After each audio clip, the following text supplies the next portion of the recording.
اگلی 13 آیتوں میں اللہ رب العالمین نے منافقوں کا تذکرہ کیا، یعنی پہلی 5 آیتوں میں مومنوں کا، 2 آیتوں میں اللہ رب العالمین نے کافروں کا تذکرہ کیا۔ پہلا سورہ بقرہ کا رکوع ختم ہوا، آگے اللہ رب العالمین نے 13 آیتوں میں منافقوں کا تذکرہ کیا، چونکہ اسلام کو جتنا خطرہ منافقوں سے تھا، ہے اور رہے گا، اتنا خطرہ کافروں سے نہیں۔ کافر کے سامنے تو بندہ ڈٹ کے کھڑا ہو جاتا ہے، اس کا مقابلہ بھی کرتا ہے، لیکن منافق کہتا ہے میں مسلمان ہوں، لیکن دل اس کا مسلمان نہیں ہوتا۔ منافق کی تعریف یہی ہے۔ تو یہ سب سے زیادہ خطرہ اسلام کے لیے بھی، مسلمانوں کے لیے۔ اب ان کی سب سے بڑی قباحت اور بری خصلت کیا ہے؟ اللہ فرماتا ہے کہ یہ زبان سے تو کہتے ہیں ہم مومن ہیں، لیکن میں رب فرماتا ہوں وما ہم بمؤمنین، یہ مومن نہیں ہیں۔ تو یہ سب سے بڑی ذلت منافقوں کی کہ وہ زبان سے جھوٹ بولتے ہیں، اور وہ بھی ایمان کے حوالے سے کہ ہم اللہ کو مانتے ہیں۔ اللہ فرماتا ہے یہ مجھے نہیں مانتے، وہ کہتے ہیں ہم مومن ہیں، اللہ فرماتا ہے یہ مومن نہیں ہے۔ اچھا، دوسرا ان کی گندی صفت کیا ہے، عادت کیا ہے؟ فرمایا یخادعون اللہ والذین آمنوا، یہ اللہ کو معاذ اللہ دھوکہ دینا چاہتے ہیں۔ حالانکہ دھوکہ تو اس کو ملتا ہے، دیا جا سکتا ہے جس کو حقیقت حال کا علم نہ ہو۔ اللہ رب العالمین تو ازلی ابدی علم رکھنے والی ذات ہے، تو اس کو دھوکہ نہیں دیا جا سکتا، لیکن یہ کوشش یہ کرتے ہیں کہ دل میں ایمان ہے نہیں، نور توحید ہے نہیں، دل جو ہے ان کا کافر، اور زبان سے کہتے ہیں ہم مومن ہیں۔ تو اللہ فرماتے ہیں یہ چاہتے ہیں کہ ہم رب کو بھی دھوکہ دے دیں، لیکن فرمایا کہ وما یخدعون الا انفسهم، یہ اپنے آپ کو دھوکہ دے رہے ہیں۔ تو پہلی آیت میں بیان کیا گیا کہ سب سے بڑے جھوٹ ہیں ایمان کے حوالے سے۔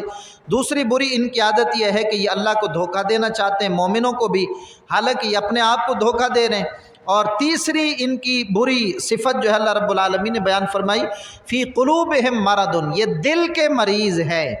جس کا جسم جو ہے بیمار ہو جائے اس کا علاج معالجہ ہے، لیکن دل کا جو مریض ہو جائے، جس کا دل جو ہے کفر کی دلدل اور آندھیوں میں بھٹکنے لگ جائے، تو پھر اس کا کوئی علاج نہیں۔ تو اللہ فرماتا ہے یہ منافق جو ہے یہ دل کے مریض ہیں۔ تیسری بری خصلت اللہ رب العالمین نے ان کی بیان فرمائی، اور فرمایا کہ اللہ ان کے اس مرض میں اضافہ کرتا جائے گا، اور ان کے لیے دردناک عذاب ہے، اس لیے کہ یہ جھوٹے لوگ ہیں۔ پھر ان کی اور بری ایک خصلت فرمایا کہ جب انہیں کہا جاتا ہے تم ایمان لے آؤ، زمین میں فساد نہ کرو، تو وہ کہتے ہیں ہم تو بہت بڑے اصلاح پسند ہیں، انما نحن مصلحون۔ آج بھی جب کسی کو ختم نبوت اور حضور علیہ السلام کی عزت و ناموس کا مسئلہ سمجھایا جائے نا، تو وہ کہتے ہیں میں سب سے بڑا عاشق رسول ہوں۔ کوئی چینل پر کہتا ہے، کوئی اسمبلی میں کہتا ہے، کوئی اپنے جلسوں جلوسوں تقریروں میں کہتا ہے۔ تو یہ منافقانہ طرز عمل ہے کہ ایک طرف تو یہودیوں کی جو سوچ ہے، ان کی تعلیمات ہیں، ان کا جو مزاج ہے، وہ یہ لوگ مسلمانوں کے اندر عام کرنا چاہتے ہیں، اور دوسری طرف کہتے ہیں انما نحن مصلحون، ہم تو بہت بڑے اصلاح پسند لوگ ہیں۔ آگے اللہ فرماتے ہیں الا انہم هم المفسدون، ان کی جو ہے چوتھی بری صفت یہ ہے کہ یہ فسادی لوگ ہیں۔ پانچویں یہ ہے کہ وَلَٰكِن لَا يَشْعُرُونَ، ان کو پتہ ہی نہیں ہے کہ ہم فساد کر رہے ہیں، یعنی اپنے آپ کو بہت بڑا اصلاح پسند کہتے ہیں۔ اچھا، پھر ایک اگلی آیت میں اللہ رب العالمین نے فرمایا یہ میرے محبوب کے غلام صحابہ کو یہ بے وقوف کہتے ہیں، الا انہم هم السفہاء، خبردار یہ خود ہی بے وقوف ہے، یعنی جو حضور کے چاہنے والوں کو بے وقوف سمجھے وہ خود ہی بے وقوف ہے۔ یہ قرآن پاک اعلان کرتا ہے وَلَٰكِن لَا يَعْلَمُونَ، لیکن ان کو علم ہی نہیں۔ تو یہ ان کی پانچویں بری صفت۔ اسی طرح چھٹی صفت ان کی بری کیا ہے منافقوں کی؟ فرمایا اذا لقوا الذین آمنوا قالوا آمنا، جب مومنوں سے ملتے ہیں کہتے ہیں ہم بڑے مومن ہیں۔ وَإِذَا خَلَوْا إِلَىٰ شَيَاطِینِهِمْ، جب یہ اپنے شیطانوں کی طرف چلے جاتے ہیں اللہ فرماتا ہے قالوا انا معکم، ہم تمہارے ساتھ ہیں، انما نحن مستہزئون، ہم تو مومنوں سے مذاق کرتے ہیں، ان کو کہتے ہیں جا کر کہ ہم تمہارے ساتھ ہیں اور ہم مومن ہیں۔ نہیں، یہ کافروں کو کہتے ہیں ہم تمہارے ساتھ ہیں۔ تو یہ مومنوں سے مذاق کرتے ہیں، یہ ان کی اور بری خصلت۔ چھٹے نمبر پر فرمایا اللہ یستہزئ بہم ویمدہم، ان کی مت یوں ماری گئی کہ اللہ اپنی شان کے لائق ان سے استہزاء کرتا ہے۔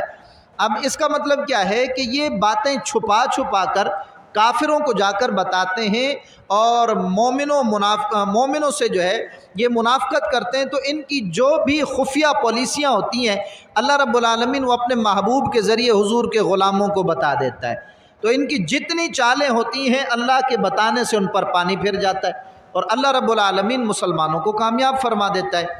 تو آگے فرمایا اولئک الذین اشتروا الضلالہ، ساتویں بری خصلت ان کی یہ ہے کہ یہ وہ کم نصیب لوگ ہیں جنہوں نے ہدایت کے بدلے گمراہی کو خرید لیا، یعنی قیمت کے طور پر انہوں نے ہدایت دی اور سودے کے طور پر انہوں نے گمراہی کو لے لیا، تو ان کی تجارت نے ان کو نفع نہ دیا۔ 7 بری خصلتیں۔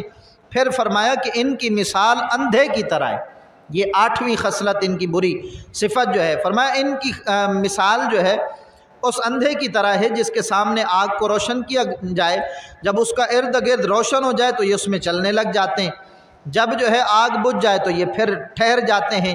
پھر آگے مسلسل اللہ تعالیٰ نے 3 خصلت بری صفتیں ان کی بیان کی، 8، 9 اور 10، یعنی فرمایا سمن، یہ تو بہرے ہیں، بکمن، یہ تو گونگے ہیں، عمیون، یہ تو اندھے ہیں، یعنی ان کو کچھ نظر ہی نہیں آتا، حالانکہ وہ دیکھتے بھی تھے، سنتے بھی تھے اور باتیں بھی کرتے تھے، پھر بھی اللہ رب العالمین نے انہیں بہرا فرمایا، گونگا فرمایا، اندھا فرمایا۔ تو اس کا مطلب یہ ہے کہ یہ حق بات سننے سے بہرے ہیں، حق بات نہیں سنتے، اور فرمایا گونگے ہیں، یعنی حق بات کرنے سے یہ گونگے ہیں، یہ حق بات بیان نہیں کر سکتے۔ اسی طرح عمیون، یہ اندھے ہیں، حالانکہ ان کی آنکھیں تو ہیں، تو اس کا مطلب یہ ہے کہ ان کی آنکھیں تو ہیں لیکن یہ حق بات دیکھتے نہیں۔ تو یہ 10 بری خصلتیں ان کی اللہ رب العالمین نے بیان فرما دی۔ پھر فرمایا کہ یجعلون اصابعهم فی آذانہم من الصواعق حذر الموت، ان کو ہمیشہ جو ہے موت کا ڈر بھی رہتا ہے، تھوڑی سی کڑک اور بجلی کی آواز سن کر جو ہے کانوں میں انگلیاں ڈالتے، یعنی یہ منافقت تو کرتے ہیں لیکن ان کو خوف بھی رہتا ہے کہ اگر ہمارا پول کھل گیا اور باتیں جو ہے مسلمانوں کو پتہ چل گئی تو ہمیں مار دیا جائے گا۔ تو یہ ان کی 11ویں صفت کہ موت کا ڈر ان کو ہمیشہ رہتا ہے، لیکن مومن کا یہ نظریہ موت کے بارے میں آقا کریم علیہ السلام نے بیان فرمایا کہ الموت تحفۃ للمؤمن، موت جو ہے مومن کے لیے تحفہ بن جاتی ہے، یعنی موت سے مومن کبھی ڈرتا نہیں ہے۔ حضرت خالد بن ولید نے جب ان کا نصارہ سے جنگ ہو رہی تھی تو سرحد پر جب مکالمہ ہوا جنگ سے پہلے، تو حضرت خالد بن ولید کو انہوں نے کہا مال و دولت لے لو، واپس چلے جاؤ، یا دنیا کی جس چیز کی بھی تمہیں ضرورت ہو تم بتاؤ، ہم دیتے ہیں، تم واپس چلے جاؤ، تمہاری اوقات ہی نہیں ہے ہم سے جنگ کرنا۔ تو حضرت خالد بن ولید نے فرمایا وہ تم ہوگے جو موت سے ڈرتے ہوگے، ہم تو اس طرح موت کو پسند کرتے ہیں جس طرح اجمی لوگ شراب کو پسند کرتے ہیں، یعنی ہم موت سے ڈرتے نہیں ہیں، ہمیں پتہ ہے کہ اللہ تعالیٰ اگر ہمیں شہادت کی موت عطا فرماتا ہے تو اس کے بعد جنت ہماری منتظر ہو جاتی ہے، یعنی ہم جنت میں جا کر اللہ کی نعمتوں سے سرفراز ہوتے ہیں۔ تو اس لیے فرمایا موت جو ہے یہ مومنوں کے لیے تحفہ ہے۔ آگے